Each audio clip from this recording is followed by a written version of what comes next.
tal? Buenas tardes. Como siempre vamos a hablar de muchos aspectos económicos y políticos, pero quiero decirle que pese a toda la malaria que tenemos que recorrer, a la postergación ya no de los sueños, sino también de las posibilidades de comer de muchísima gente, lo que les vamos a mencionar al final, lo que vamos a hablar, que es Rosenkrantz en la Corte Suprema de Justicia, es lo peor que le ha sucedido a la democracia y al país en general en todos estos años de tanta pesadumbre como la que trajo el gobierno neoliberal.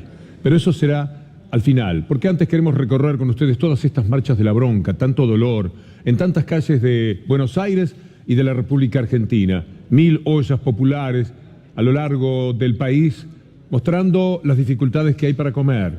La gente ha ido hacia el Obelisco, hacia la Avenida de Mayo y a muchos otros lugares de Buenos Aires y de la Argentina. Son organizaciones sociales, sindicales, políticas, que están reclamando la emergencia alimentaria, es decir, que por ejemplo al conurbano Buenos Aires vaya el triple de comida que se está aportando para poder llevar a cabo los comedores escolares, el triple, porque en esa magnitud han crecido las necesidades de la gente, ya no van los chicos solamente a comer, van las familias, van los abuelos, ya no se puede resistir, francamente, lo que se da en la provincia de Buenos Aires. Y también se escucharon las protestas contra el Fondo Monetario Internacional. Todo lo que hace este gobierno paralizado es llamar al Fondo Monetario Internacional. Y ahí viene el fondo a revisar las cuentas, a decirles qué es lo que tienen que hacer y observar de cerca si van a firmar o no el presupuesto. El doloroso presupuesto que da la impresión muchos están a punto de aceptar.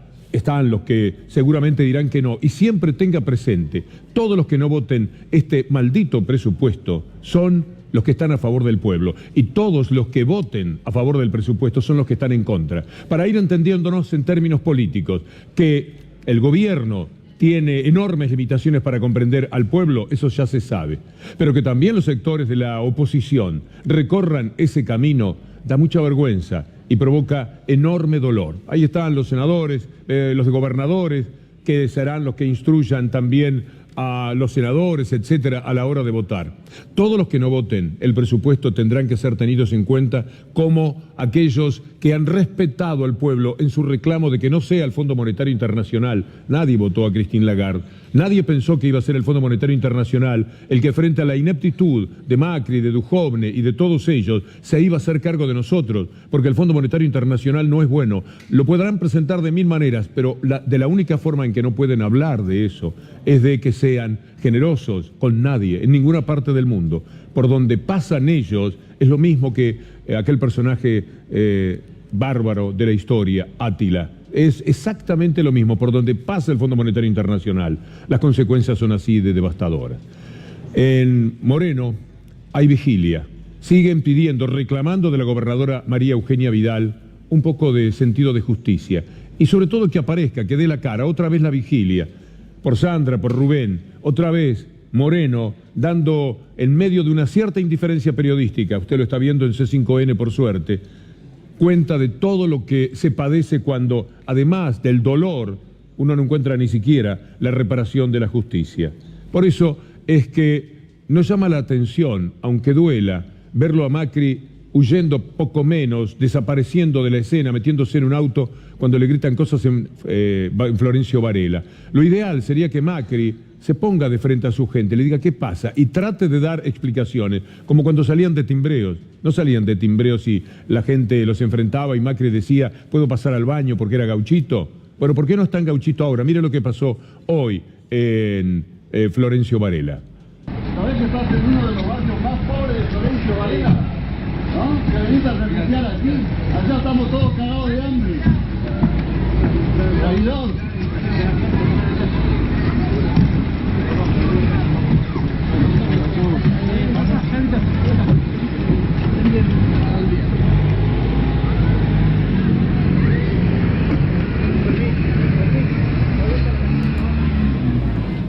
Quiero discrepar con este señor. Macri no es un traidor. Los que se traicionaron son aquellos que votaron a Macri siendo pueblo. Macri no ha traicionado, sí, lo que dijo, lo que prometió, pero ¿quién le creía? Bueno, los que le creyeron tendrán que hacerse cargo. Macri, es lo que es. Es esto, el Fondo Monetario Internacional, es el dinero para sus amigos, es empresas offshore, es dinero que siempre se trata de sacarla al Estado, porque de otra forma nunca supieron hacer dinero, ni él ni los integrantes que lo anteceden en su propia familia.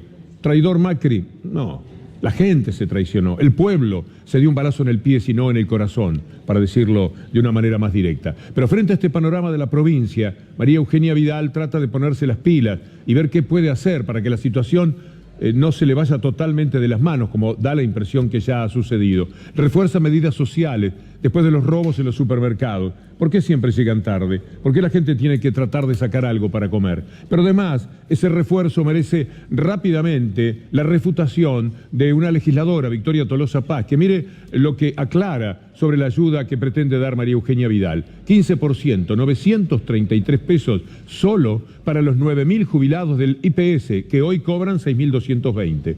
67 a jefes del plan Más Vida y 47 por hijo. 21 pesos con 68 para cada almuerzo escolar. 13 pesos con 66 para cada desayuno.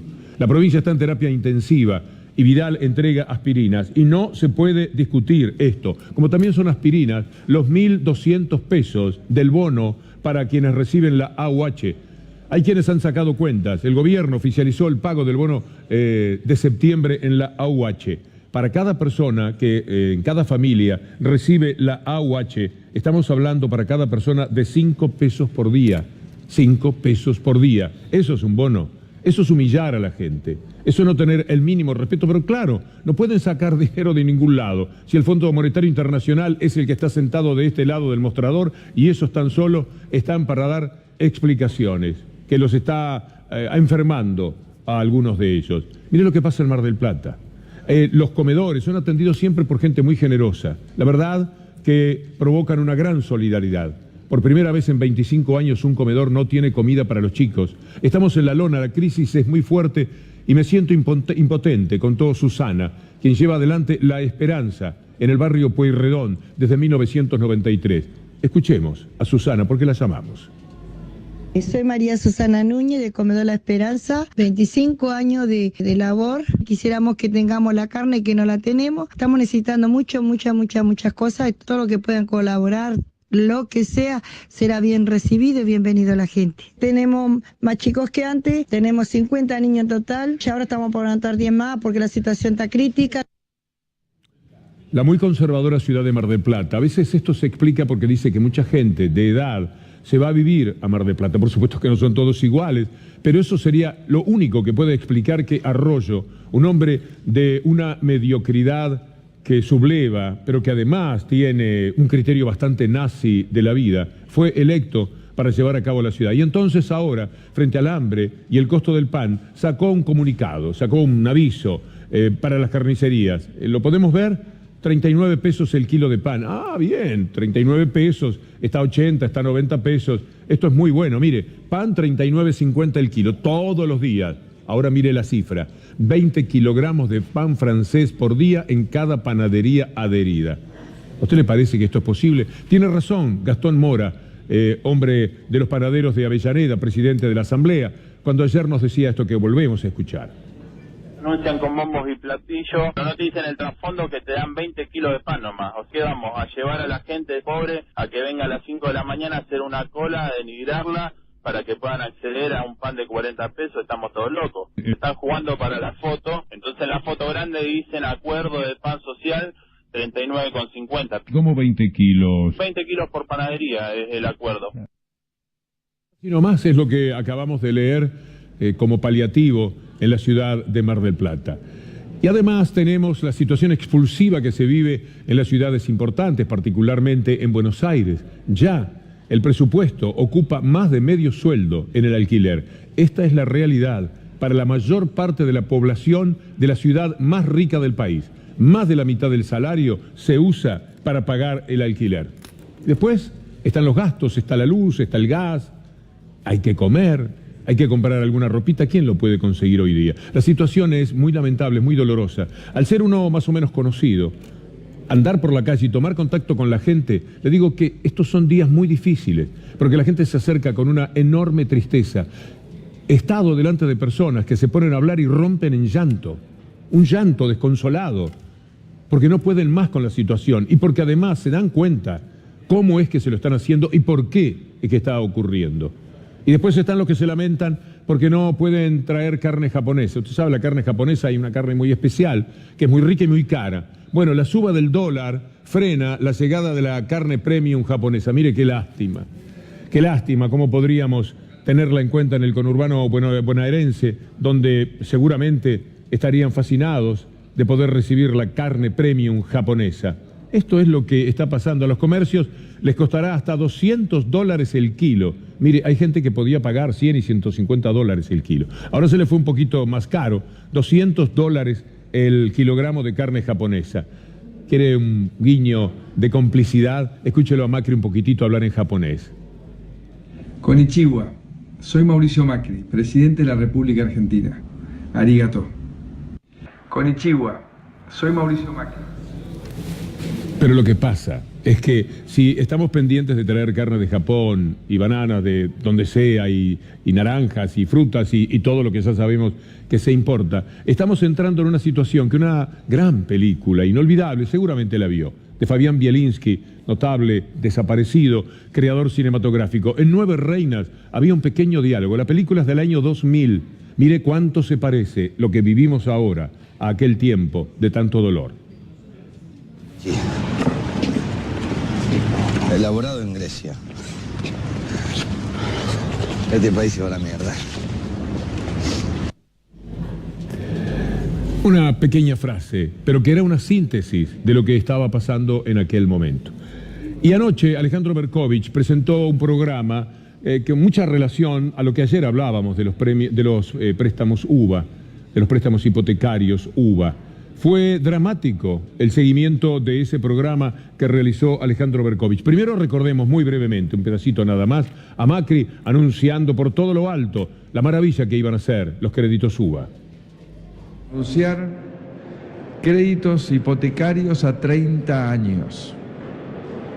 Esto significa realizar el sueño de muchas familias. ¿En qué me beneficio yo como argentino de que cumplamos con nuestras deudas, de que baje la inflación? En esto, que baja la tasa de interés, que baja la inflación. Y eso se puede transformar en una oportunidad concreta de adquirir un crédito a 30 años y que cada vez que sigamos bajando la inflación, más baja va a ser la tasa de interés. La gente le creyó, seguramente, y no había advertencias de los riesgos que esto conllevaba. Así lo explicaban dos de las entrevistadas que anoche presentó Alejandro Berkovich. Que con una meta inflacionaria que se proyecta de más de un 40% y las paritarias que claramente no acompañan a este ritmo, es preocupante, porque no es que solamente hay que pagar el crédito, también hay que pagar los servicios, las expensas, los impuestos y todo lo que va aumentando. Y claramente en eso, con la devaluación que hay, es preocupante llegar a pagar el crédito. Nosotros queremos poder pagar nuestra casa. La preocupación nos llevó a autoconvocarnos y a levantar la voz para decir, necesitamos un salvavidas. Y mira, para que te des una idea, desde enero de este año hasta el día de hoy aumentó un 22.3% aproximadamente, en mi caso. La cuota. Pero todavía no se llegó a lo peor, aún no. Berkovich presentó anoche un cuadro, varios, pero vamos a tomar el último, que es el más preocupante para todos, más de 150.000 familias, personas que han tomado el crédito. Estos créditos tenían una tasa del 3,5 en uvas al principio. Después empezaron a tener más tasa de interés porque los bancos empezaron a querer vender esos créditos. En ese caso, los que lo tomaron un poco después, con el 5,9%, ya arrancaban de una cuota mayor para esa misma propiedad. Arrancaban de 13 lucas en vez de 10 que podían pagar el alquiler. Pero fíjense a dónde terminaría la cuota el año que viene con el mismo escenario de 40 inflación y 40 inflación el año que viene. Terminarían 28.000 pesos frente a los 15.000 que valdría un alquiler ajustado moderadamente en ese 15% semestral. Esa es la situación, muy pero muy dramática. Emanuel Álvarez Agís, que fue número 2 del Ministerio de Economía en su momento, escribió el año pasado, el mérito de la anticipación, allá por octubre. ¿Por qué no le avisaban a la gente? ¿Qué enseña el Nobel sobre los créditos UVA? Hoy la mayoría de personas que acceden al sueño de la casa propia no están informadas sobre los riesgos que están asumiendo Es necesario que el Estado asuma su rol para que ese sueño no se transforme en una pesadilla. Una nota que ustedes pueden buscar, una nota de un enorme valor. La ventaja inicial de la cuota baja en los créditos UVA se disuelve porque el capital se va emparejando con la situación. La gente debe muchísimo más que cuando empezó y la cuota es cada vez más cara. El mercado hipotecario argentino se encuentra revolucionado por la aparición de la UVA, decía Álvarez Agis, un instrumento que permite que el capital del crédito se actualice por la inflación. Este hecho otorga a la UVA una ventaja respecto a los créditos tradicionales, pero muchas veces es erróneamente el único que los tomadores de crédito consideran a la hora de tomar una hipoteca, la cuota inicial. Y es tan cierto lo que decía en octubre pasado Álvarez Agis. Bueno, tenemos algún dato más, pero quiero ir a lo de Berkovich anoche cuando, como si tomara nota de aquello que había puesto Álvarez Agis, les pregunta a sus entrevistadas. ¿A ustedes alguien les advirtió el riesgo que estaban corriendo? No, en ningún momento. En ningún momento se nos advirtió del riesgo. Lo que pasa es que nadie se imaginó esta devaluación que iba a haber, ni tampoco esta inflación que se proyecta para este año y para el año que viene. La promesa fue otra. Nosotros esperábamos un 15% de inflación, un 17%, no un 42%. Hoy, estas entrevistadas de Berkovich dijeron que iban a estar en el Congreso dando vueltas, tratando de hablar con diputados. Algo hay que hacer. Esto no puede quedar así. La gente ha sido engañada. Si esto prospera de la manera que tememos que suceda, estamos hablando de una gran estafa cometida por el Estado. Alguien se tiene que hacer cargo. Entonces, a quienes entraron con los préstamos UVA y ahora están viviendo una pesadilla, los que ya están dentro de eso y los que temen que les pueda suceder lo peor, de no poder seguir pagando la cuota, de perder lo invertido, de perderlo todo, le tienen que dar una solución. Son los diputados, si es posible los propios diputados del gobierno, los que tienen que ser los primeros en tomar este tema. Hay que hacer algo, porque esto está desarrollándose de una manera ya demasiado penosa. Cómo penoso es lo que pasa en el mundo de la salud. Mire hoy el Hospital Posadas, allí estaba C5N, por cierto. El Hospital Posadas, marchando por los despidos, por lo que está sucediendo. Esta es una manifestación más, y siempre mucha policía, No sea cosa que alguno queme una goma o haga algo que pueda mostrarse como una protesta demasiado airada. Allí está siempre la policía, porque para eso sí, son como mandados a hacer. Para reprimir no hay quien los iguale. Mire este tuit escrito por el colega Alan Longi del programa ADN. Echaron a cirujanos, pediátricos, cardiovasculares, psiquiatras y hemodinamistas del Hospital Posada. En total despidieron a 80 profesionales. El neoliberalismo es así. Nuestra colega Cintia García también aporta lo suyo sobre lo que está ocurriendo en el Hospital Posadas. ¿Y qué vamos a hacer? ¿Lo vamos a dejar solos con su marchita y con su bandera? El jefe de cirugía cardiovascular infantil, Christian Kreuzer, presentó su renuncia junto a todo su equipo en repudio a la nueva ola de despidos en ese centro médico. Es que de vez en cuando aparecen estos héroes cívicos, como el doctor Kreuzer, diciendo esto no puede ser, yo me voy con mi gente, no puedo permitir lo que están haciendo con los hospitales y con la salud en todos los sentidos. Pero le dije antes que hay algo mucho más mortificante que todo esto. Usted dirá, ¿pero cómo? Si hay hambre, si tenemos que ir a los comedores, si la salud ya no resiste análisis, si los préstamos UVA eran una verdadera trampa.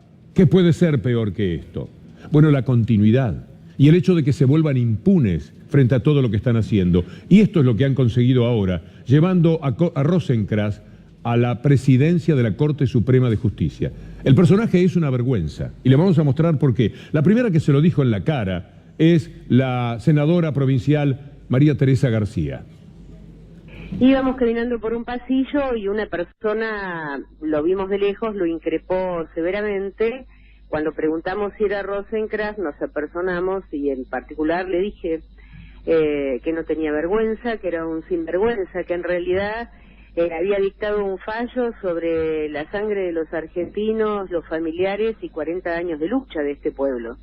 No respondió, te dije que no era la situación más vergonzante de la que se tenía que hacer cargo, sino de haber entrado a la Corte casi por la ventana con un decreto presidencial de Macri y que respondía a otros mandatos. Y guardó silencio durante los minutos que lo increpé. Un silencio sepulcral de una mirada fría Yo calculo que con sorpresa, no imaginaba que en ese ámbito iba a encontrar con alguien que le planteara estas cosas. Y además le dije que él iba a ser sujeto de un juicio político, que tarde o temprano lo iba a hacer. Que en verdad todos los argentinos estábamos pensando esto, ¿no? Si hubiese que firmar en algún lado, hago un surco en el papel de la energía con la que firmo lo que le dijo Teresa García a Rosenkrantz. Algo había insinuado también en un reportaje de C5N Cristina Fernández de Kirchner. El 2x1 significaba que hubiera represores en la calle y genocida. Entonces uno siente después que alguien dice, la verdad que estoy arrepentido de haberlo votado a Rosenkrantz y a Rosati. Ah, pero mira qué lindo, vos estás arrepentido de haberlo votado a Rosenkrantz y Rosati. ¿Y qué hacemos con tu arrepentimiento? Si tenemos el 2x1 y podemos tener a todos los represores en la calle. Alguien tiene que dar cuenta de todo esto. Sí, pero a veces parecería que no, que nadie se da cuenta, que nadie lo comprende de esa manera. El personaje Rosenkrantz muestra quién es en varios ejemplos que se pueden poner. Primero, haber aceptado ir por decreto a la Corte Suprema de Justicia. Si va a administrar justicia, ¿cómo puede hacerlo? Un hombre de las corporaciones, cuando discuten las corporaciones y el pueblo, ¿a favor de quién va a laudar? Cuando se discute de derechos humanos, ¿va a estar del lado de los que padecieron persecución, desaparecidos y muerte? ¿O va a estar del lado de los que mataron? El 2x1 es una idea de Rosenkrantz. Él fue el ideólogo. Trabajó 4 o 5 meses para preparar aquel engendro de mayo del año pasado que un año más tarde tuvieron que corregir. ¿Cómo a alguien se le ocurre, si piensa en justicia, que un presidente puede designar por decreto, como lo intentó después, vía extorsión y genuflexión de gobernadores y senadores, consiguió los votos necesarios? Pero ¿cómo es posible? ¿Cómo se podría entender que un presidente que sabe, él y toda la gente que trabaja con él, como le pasa a todos los gobiernos, tendrá que ser juzgado más adelante? Y está blindando su vida y su responsabilidad con una corte designada por él.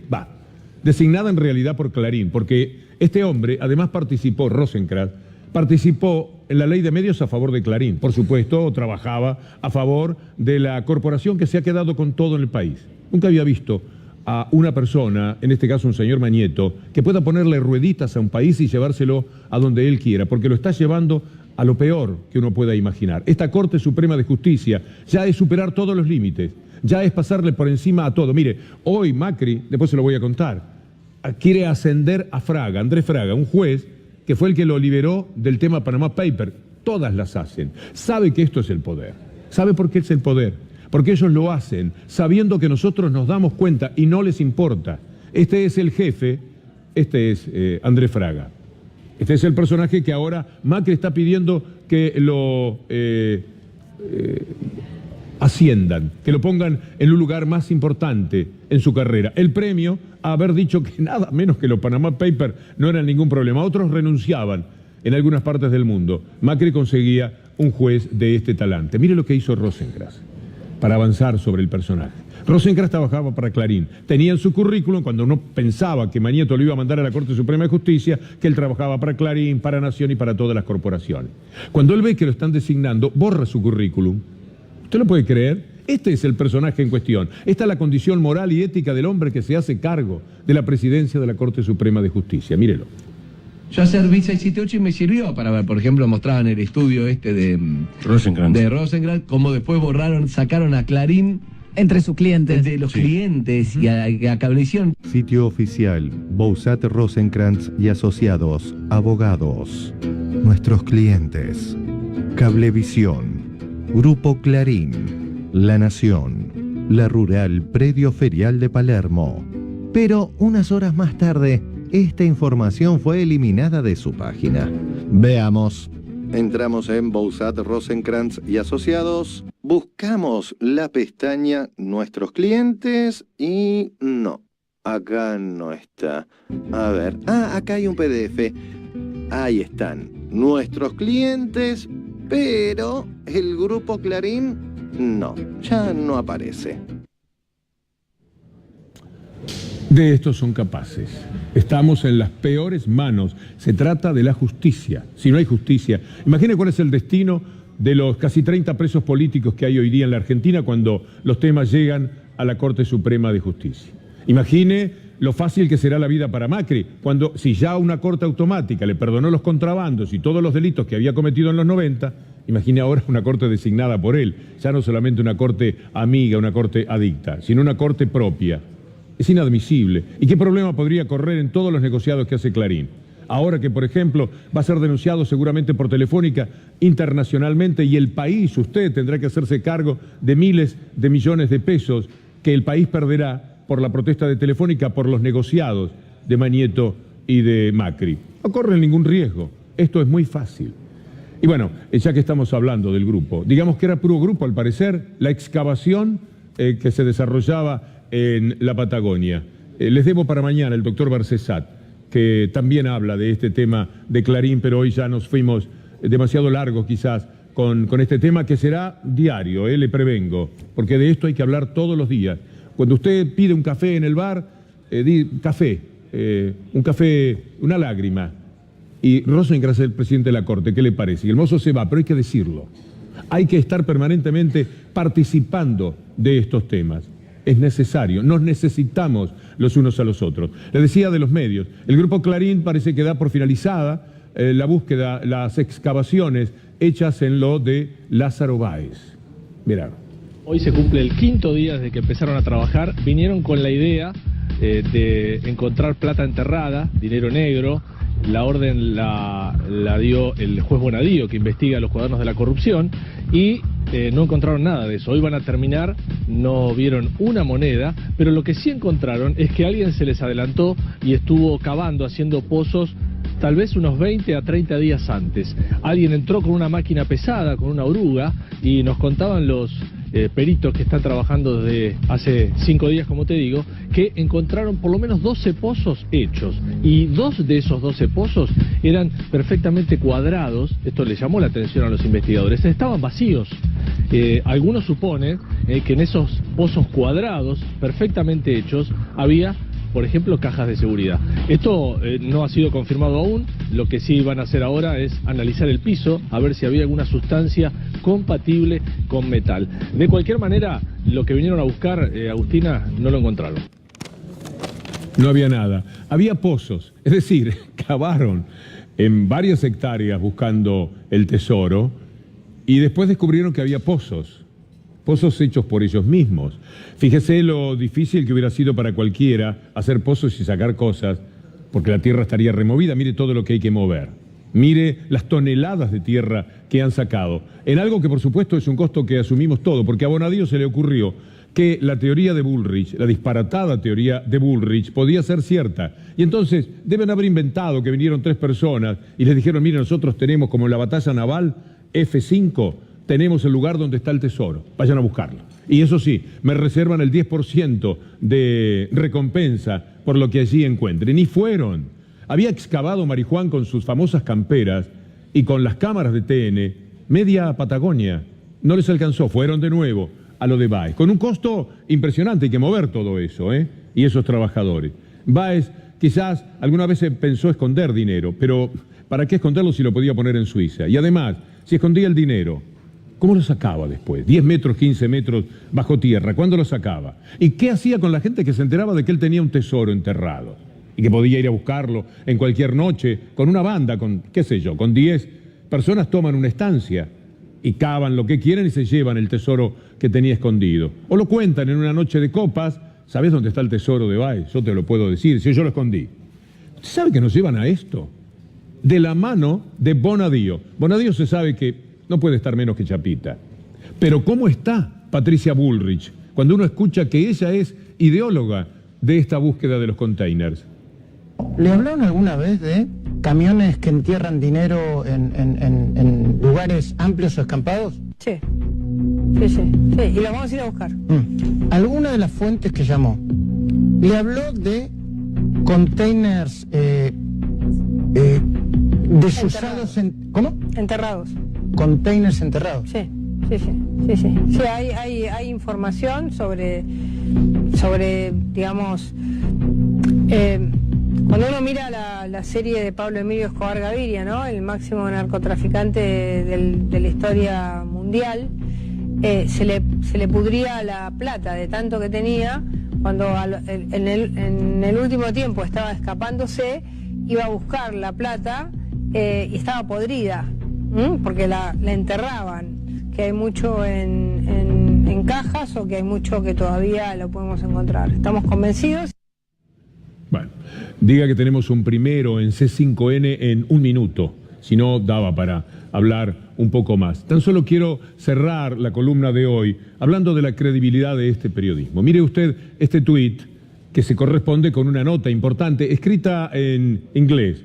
Dice que el 82% de los argentinos creen que los medios mienten deliberadamente, comparado con un promedio del 60% de los encuestados en otros 27 países. Por lo menos nos damos cuenta por qué miente Clarín. La nota dice que, The Bubble, que la gente cree, los argentinos creen, que los medios frecuentemente mienten en forma deliberada.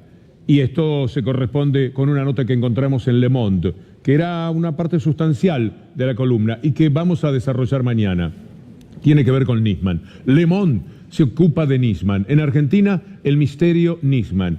Y de ese misterio cuentan que entrevistaron una vez más a Robert Noble, el hombre que vive diciendo por el mundo que no se iban a caer las alertas rojas, de ninguna manera, porque esto no lo había pedido el gobierno. El golpe fatal vendría de aquel que fuera secretario de Interpol entre 2000 y 2014, el norteamericano Ronald Noble. Es decir, una vez más, Ronald Noble anda por el mundo teniendo que decir que en la Argentina, desde Patricia Bullrich a quien sea, los medios de comunicación dominantes, la cúpula de la DAIA y todos ellos son un conjunto de simples mentirosos.